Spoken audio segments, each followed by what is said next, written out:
Hello everybody, welcome back to the Panel by Panel Comics YouTube channel with me, your host Jay. Today is time for my top 10 comics coming out for the week of April 8th, 2026.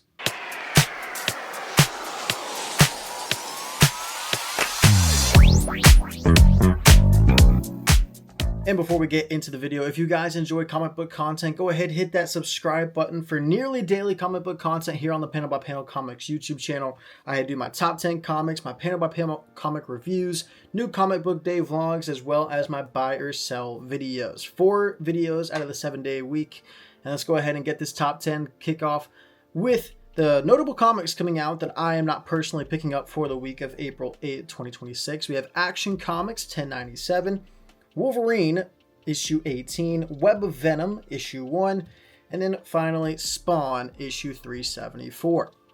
Now, kicking off the top 10, an interesting book. We have Dead by Daylight, The Hillbilly. This is issue number 1, released by Titan Comics. It's a 32-page comic for the price of $5. Now, as somebody that plays the game Dead by Daylight, this is a book that I am purely getting because I enjoy the video game, and I'm interested in it. Like, how can you make a comic book out of the Dead by Daylight, I guess, world? The synopsis for it says, explore the origins of original Dead by Daylight killer, the Hillbilly. Spin-off from the critically acclaimed horror video game Dead by Daylight, comes with an exclusive game code and exclusive stuff like that. But the actual recap, or I guess synopsis of the issue, it says a rookie cop uncovers the face of pure evil when Officer Darnell Hollis makes the largest drugs bust in his small town's history. The success draws the attention of City Hall. On the fast track to success, this could be life-changing for Hollis and his young family, but the rookie is haunted by horrific visions of violence and viscera in waking nightmares. And on Coldwind Farm, Hollis is confronted by a monster who is kept in a dark basement and lives for the slaughter. In the dense fog, a man called Boy tests the strength of his chains, waiting for the day he'll break free. I'm assuming that is the Hillbilly.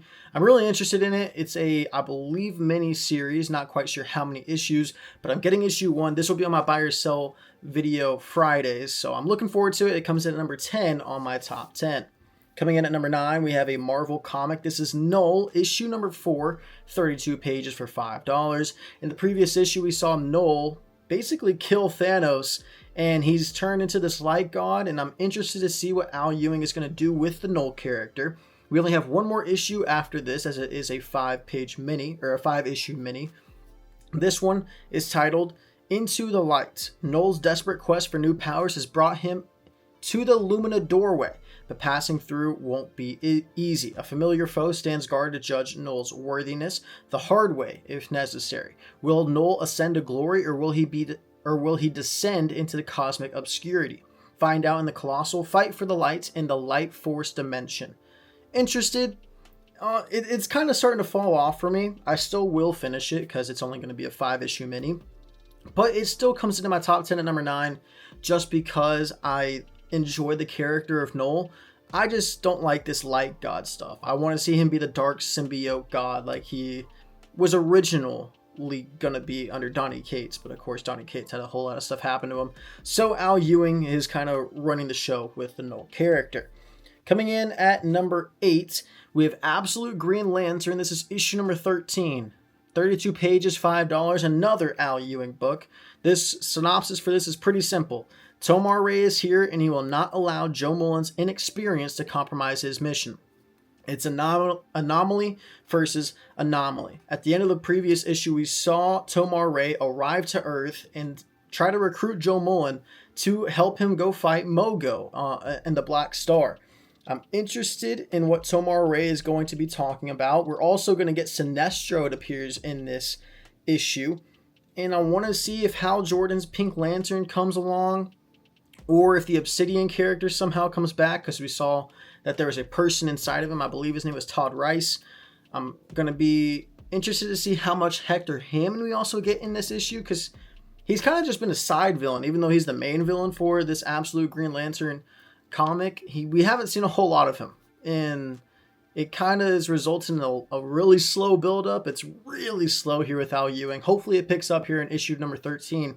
Coming in at number 8 on my top 10. Coming in at number 7, we have Black Cat. This is issue number 9, 32 pages, $4 for this book.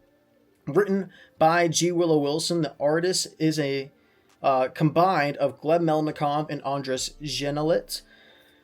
It says, if interdimensional treasure heist had a name, it would be Felicia Hardy.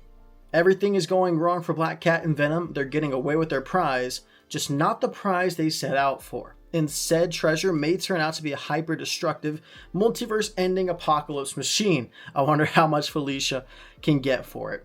As we saw in the previous issue in Black Cat 8, there was this device that Black Cat was drawn to, even though it wasn't the original thing that they actually set out for in, I believe it's some dimension. I always forget what the dimension name is.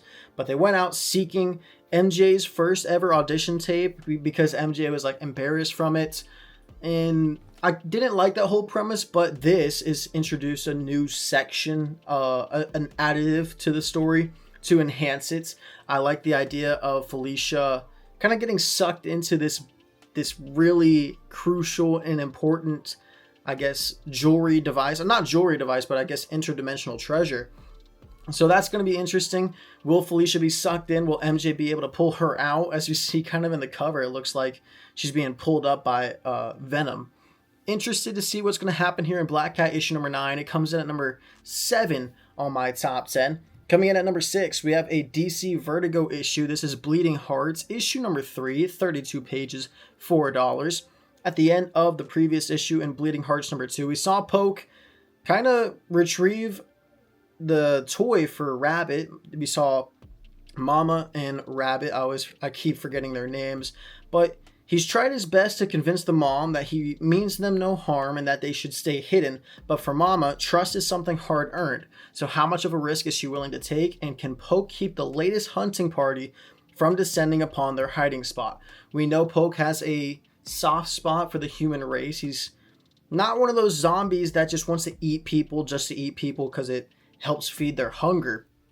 He has like a heart, and it's like a human heart almost. It seems like it's actually pumping blood inside of him whenever a zombie is supposed to be a dead force anyways. So this is written by Denise Camp, and I've enjoyed it so far. Denise Camp's writing can be hit or miss. I do think that the Ultimate Endgame stuff that Denise Camp is writing isn't entirely him.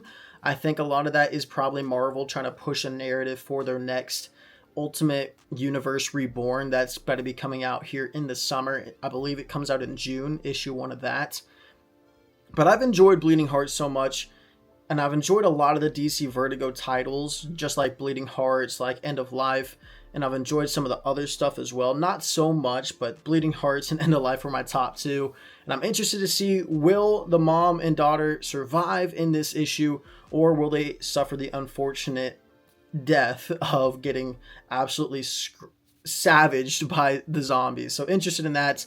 That comes in at number 6. But kicking off the top 5, we have Iron Man. This is issue number 4, 32 pages, $5.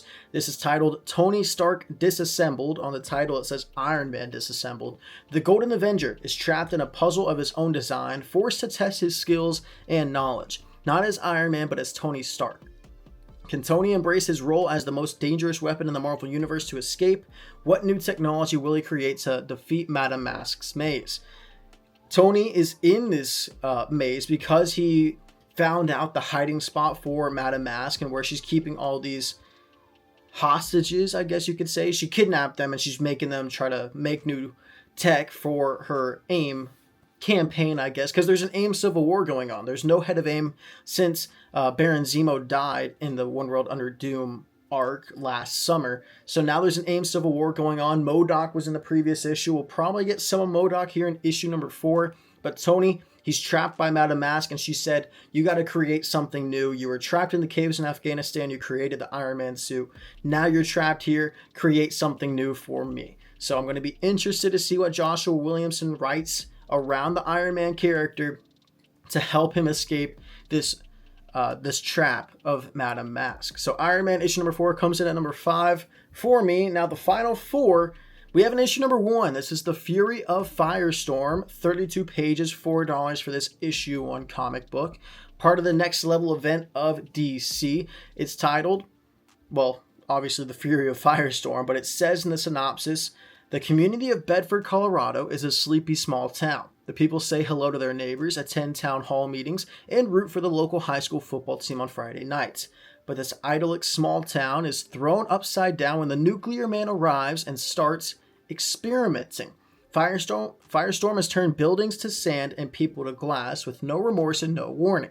But what exactly provoked Ronnie Raymond to commit this heinous act, and can anyone contain the fury that is Firestorm? Jeff Lemire writes this book, and Rafael de la Torre does the art. I'm really interested because Jeff Lemire is writing this. It's going to be a 5-issue mini with the Fury of Firestorm. It might get a continuation. It might be 6 issues. It's either 5 or 6. I always forget. But the Fury of Firestorm, part of that new initiative with Next Level. We already had the 3 first books with Deathstroke, Batwoman, and Lobo. This is the 4th book, the Fury of Firestorm. Looking forward to it, and it can't go any higher because I'm not the biggest fan of Firestorm, but I'm a big enough character from the Flash show as well as the Titans. I believe it was Titans. I wasn't that big of a fan of it, so I don't remember it too much, but I was a fan whenever Firestorm was introduced in the Flash show, so I'm intrigued to grow with the character. And why is he doing all these heinous acts? Why is he experimenting? What's going to happen with Firestorm?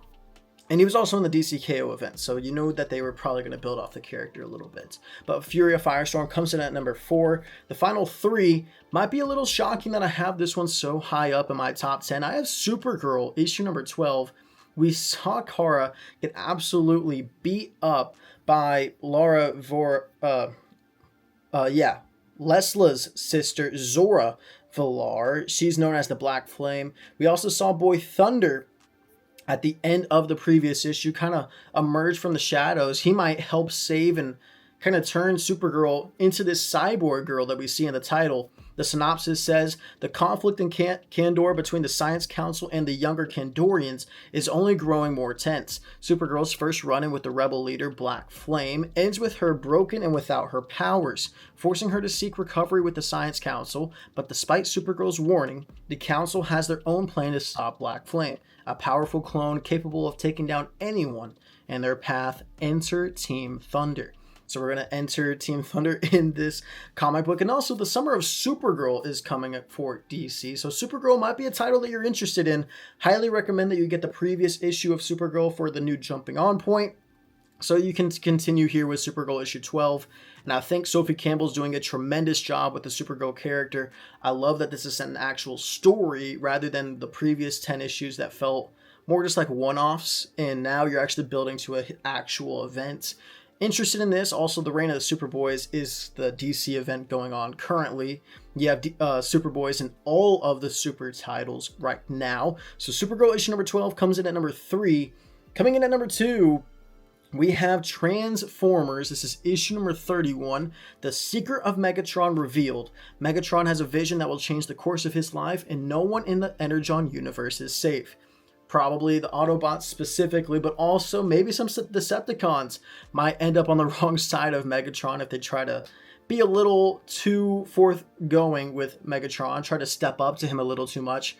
Ever since he got that arm, like we see in the cover, he's kind of gotten these visions that Optimus used to have, but then Optimus got cured of that, and now we see Megatron getting these visions.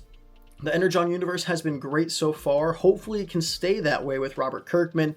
We do have a new artist on this title. It's Ludo Lalabi. No more Dan Mora artwork on Transformers, but I'm interested to see the new artwork. Hopefully it translates well. It's always going to be hard to kind of fill in for Dan Mora. We'll see if Lalabi can do that. I'm so sorry. I feel like I'm butchering that last name. Transformers, great comic book, issue number 31, coming in at number 2. And my top pick of the week, it's Amazing Spider-Man, issue number 26. This is part 7 of 9 of the Death Spiral event. Hopefully, Torment finally gets revealed in this comic book. But in the previous part of Death Spiral, in the Venom issue that came out last week, this is a spoiler, just letting you guys know, Paul died, and also Carnage partnered up with Torment, and they combined to create a new dynamic, I guess you could say. But this one, Death Spiral Part 7, Spider-Man is the last hero standing against Torment's onslaught. MJ, Adam, and Dylan MJ, Eddie, and Dylan are in Torment's sights. Peter can't save them all, and Torment's newest ally just tipped the scales in the serial killer's favor because they understand that, well, Carnage knew that Peter was Spider-Man because of Eddie, and now Torment knows that Peter is Spider-Man. He might have known that before, not quite sure, but now he for sure knows that since he's combining with the Carnage symbiote. But the Death Spiral event from Marvel has been fantastic. I've enjoyed it so much. Part 7 of 9, issue number 26 of ASM comes in as my pick of the week. Now, guys, let me know down in the comments what you have as your number one most anticipated comic for the upcoming comic book week. But guys, keep remembering to read those comics panel by panel, and I hope you guys have a great rest of your day.